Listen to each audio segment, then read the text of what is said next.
You're listening to the Griffin Sports Insider Podcast, giving you an in-depth look at Missouri Western athletics with interviews, features, game broadcasts, and more. Here's your host, Tommy Rezaj.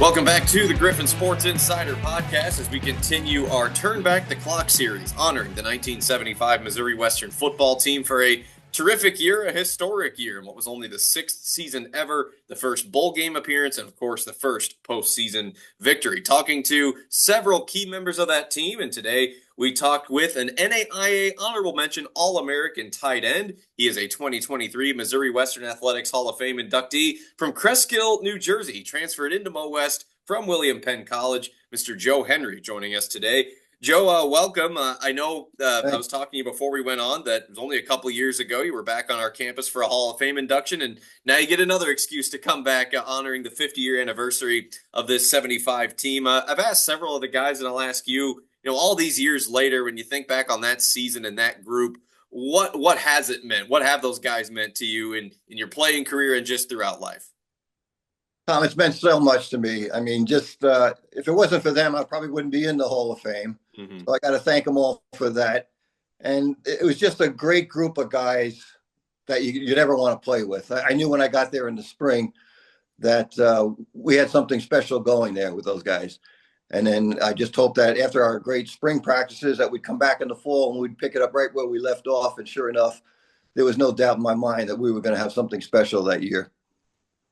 Well, I was reading over a preseason media guide that was published back in 1975, and a member of the team, Scott Graham, who I know heads up a lot of this stuff and is very involved with the Hall of Fame and things. I'm reading about the tight end, that this was a position that was greatly bolstered when you yourself, Joe Henry, transferred in from William Penn in 1974, and they listed you as the number 2 tight end going into the season, but you'd go on to have what was then a record year, 1,016 receiving yards in 1975. I guess just talk me through the decision to come to Missouri Western. Obviously, they had gone through a coaching change at that point, but just tell me about the decision to, a kid from New Jersey who's playing at William Penn. Why Missouri Western at that time?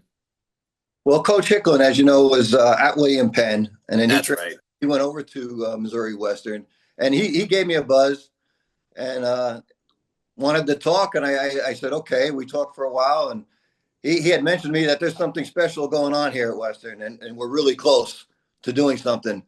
And I said, okay. And he said, think about it. I thought about it. He called me that following Monday, and sure enough, I was convinced I was going to go there because he promised me it was going to be something special, and sure enough, it was for sure.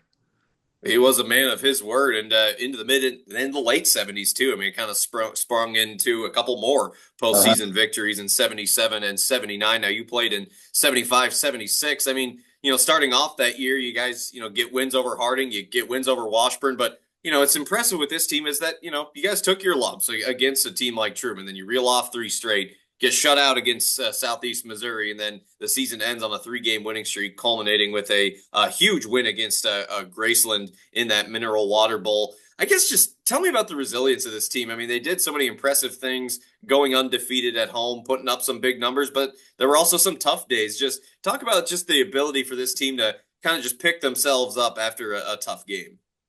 Well, it all goes down to the leadership of the team at that time. Mm-hmm. It was the captain that we had.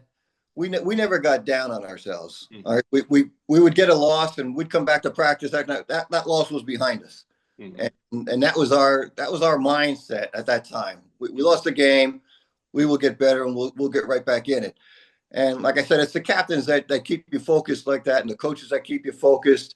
And our practices were so tough. I mean, we beat on each other each practice, and it paid off because we went into a game always confident that we were going to win that game. And sometimes it just doesn't go your way, but there was no doubt we were still going to keep moving forward that season. Well, you were, one of Bob Heimbaugh's top targets, and I think there was a lot of hype around him, just a lot of expectation going into that season, and certainly he lived up to it. And, you still one of only 6 receivers, even though you're listed as tight end, but still one of only 6 pass catchers in school history to have a 1,000-yard season. But with the quarterback, with Bob and his leadership, I mean, how key was he in this whole deal? He was a major factor in the whole thing. And I mean, as a receiver, I love Bob because he threw the ball a lot to me, and I like catching the ball. But you got to give credit to our offensive line and the coach for the game plan that they put in place. And I said it at the Hall of Fame dinner. I mean, I wasn't the fastest guy in the world, but Bob could get the ball there on time to me each time, and it was a really well thrown ball. But again, it was everybody. It wasn't just myself or Bob. It was the whole team, and we were just set. Our mindset was just set, and nobody was going to stop us, especially going into that bowl game. There was no doubt in my mind that we were going to do something special that night. Yeah, certainly. And Graceland is a program, still is, they're in the NAIA. That's a, program that's well respected now and then. It's a team that had beaten Missouri Western the year prior. I guess, were you surprised that when you look at that final score, when you guys walk off the field and wow, we just, 44-0? I mean, did that surprise even you guys at the end of the day to win that bowl game by that much? It didn't surprise me, no, not at all. I told you, there was no doubt in my mind that we were going to go in there, and we just by the way we practiced that week, and it was the way we practiced every week. It was a hard practice, and it was just confidence. You knew we were all together. There was no doubt about it in my mind that it wasn't going to be a struggle. We came right out on the field, scored right away, and yeah, I mean, it didn't shock me at all based on the players that we had and what we were doing.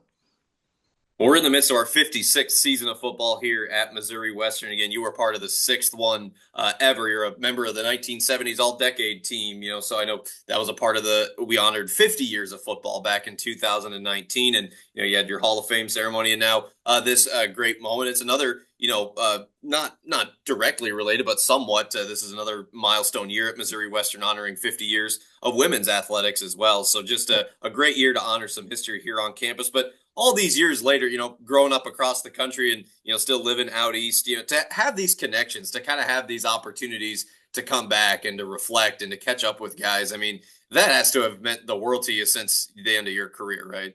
Oh, absolutely. The first time I got back, it was 40 years since I had been there. Wow. And to see all the changes and see the stadium. Boy, these guys are lucky. They don't know how good they got it with the conditions that they have there right now. But it was so great. It was just a flashback in time, just walking to campus every day. And then my last time there with the Hall of Fame, I had the whole family there, and they got to see everything that I saw that was special about the campus, especially St. Joe and Missouri Western itself. It was just a special thing for me. And it's something I will never, ever forget the rest of my life. It just special time for me. Yeah, I guess I'm curious. I'm kind of the previous generation, right? And I guess I'll end on this.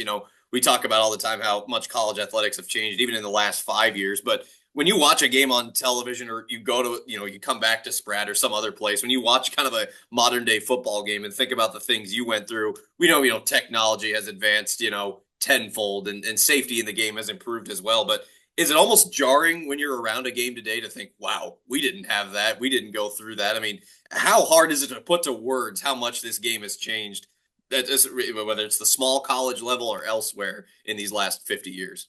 Well, obviously, yeah, the technology is a big part of it, and the conditioning and how well athletes are trained now.